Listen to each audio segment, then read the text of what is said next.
Anne, thank you so much for joining us for this 6-week study of Wicked Women of the Bible. We're so excited to have you with us. I am so delighted to be with you. Thank you, Lori. Just by way of introduction, what inspired you to write this book?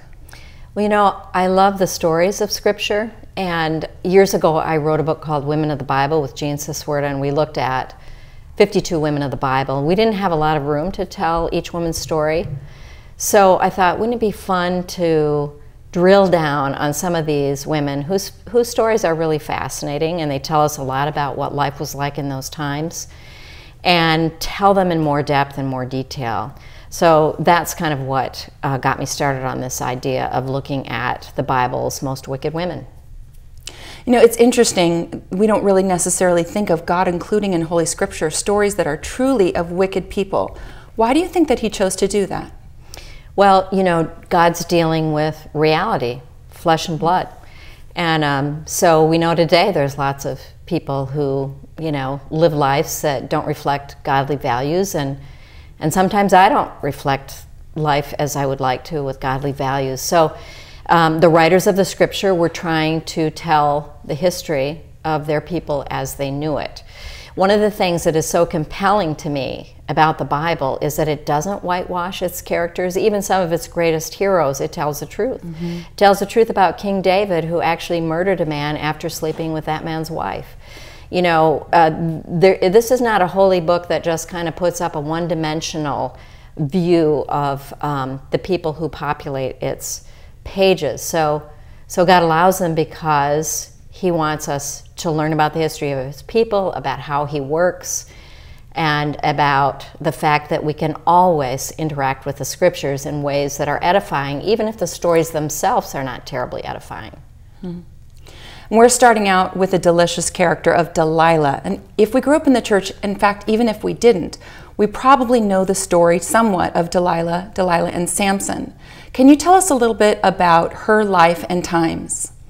Yeah, Delilah lived in an interesting period in Israel's history. Scholars don't know for sure, but they think that maybe she was not even an Israelite. She might have been a Philistine. And the Philistines, if you know anything about that period, were like Israel's arch enemies. This was a time before Israel had a monarchy, so there was no one government in Israel. There was no king. There were what you call judges, and these were sort of charismatic individuals who rose up in certain regions of the country to rule the country. So they're not, you know, don't picture anybody in a black robe who's trying to apply the law. It was a kind of a lawless time, in fact. So some of these characters, and Samson was, of course, Delilah's boyfriend. Samson was a judge, and he is a very interesting character in his own right. But she lived in this period of time when Israel was just beginning to form as a nation. Now, Delilah's character, obviously she's extremely deceptive. What was it that made Samson pray to her? Well, I guess Samson was, you know, vulnerable to a pretty face, and she must have been gorgeous. She was probably very appealing. She's an interesting woman because in that day and age and throughout, you know, that ancient culture, you wouldn't normally find a woman living on her own, and yet there's no mention in the Scripture of anybody else living in her household. So she appears to be an unattached woman. She doesn't have a father living there. She doesn't have brothers. She doesn't have a husband. So who exactly was she?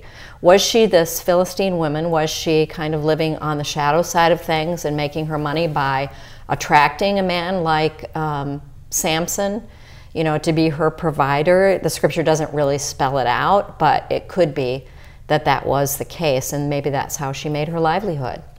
So it could have been her motivation was actually she was a woman who was all about money. Well, it seems like that in the story, that she might have been all about power too, because here she is attracted to this very powerful man, because we know that Samson was probably the most powerful, you know, physically powerful person we know of in the Scriptures. But must have been that money superseded that attraction at some point, that the Philistine rulers actually came to her, you know, and said, hey, we're having a terrible time with this guy. He's wrecking us. He's like a traveling avalanche. He's just coming against us all the time and creating all this chaos. What is the secret of his strength? And we'll pay you big bucks to find that out. What they offered her was an enormous sum of money in that time and age. So I think the attraction of, all that money, hey, I got all this money, I don't need to depend on anybody after this. Maybe it was security. Money for a lot of people feels like security. And I think especially for women that can be the case. And so we can imagine things we don't know for sure because the story doesn't spell it out.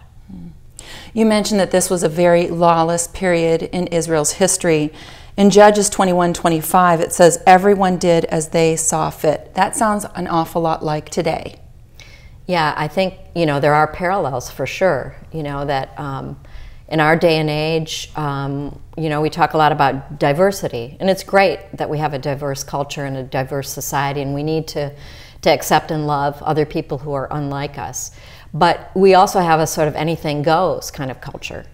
And I think that was true in that day and age. There was sort of an anything goes, and whoever's the most powerful person kind of rises up and takes matters into their own hands. And even, Delilah, living as she was, and Samson is pretty much, a case in point of he did what was right in his own eyes. And you read the story and you go, wow, he was supposed to be a hero, but he did all these crazy things and, some very immoral things, what we would consider immoral things. I always end up feeling a little bit sorry for Samson in the story, but he wasn't exactly living the life that God had called him to either. Should all the blame fall on Delilah? I think there's a tendency to make him the good guy. If you did grow up in the church, you might just remember Samson as this hero, and tragically his hair was cut, he lost his strength, and then he died in the way he died as a great hero, giving his life. But really, that's not the story. If you read it as an adult, you realize his character was very colored, and he wasn't exactly a paragon of virtue.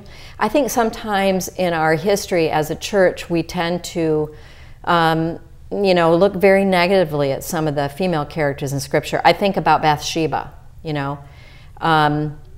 she was somebody, did she have an adulterous relationship, an affair with King David? Or was she actually raped? I mean, here she was a woman, she didn't have much power, he's the king. And then was her husband, we know her husband was murdered by David. So how have we looked at her in the past? Or we think about Mary Magdalene, and I think a lot of people grew up thinking she was a prostitute. She wasn't. Scripture doesn't say anything about that. What it paints her as is somebody who was mentally deranged. She had demons. She was demonized. So what about Delilah? I don't think there's anything very redemptive in her character that we can see in the story for sure. She's a dark character. She seems one of those characters that is pretty much, she's the bad girl. She's the wicked girlfriend. But, her boyfriend wasn't so great either, and he was kind of foolish in the way he put himself in her hands and in some of the things that he did. So I could see blame on both sides. Thank you so much, Anne. This has been a great discussion about Delilah. We are so looking forward to continuing the study on wicked women of the Bible. Thanks. I love these stories. Thanks for letting me tell some of them.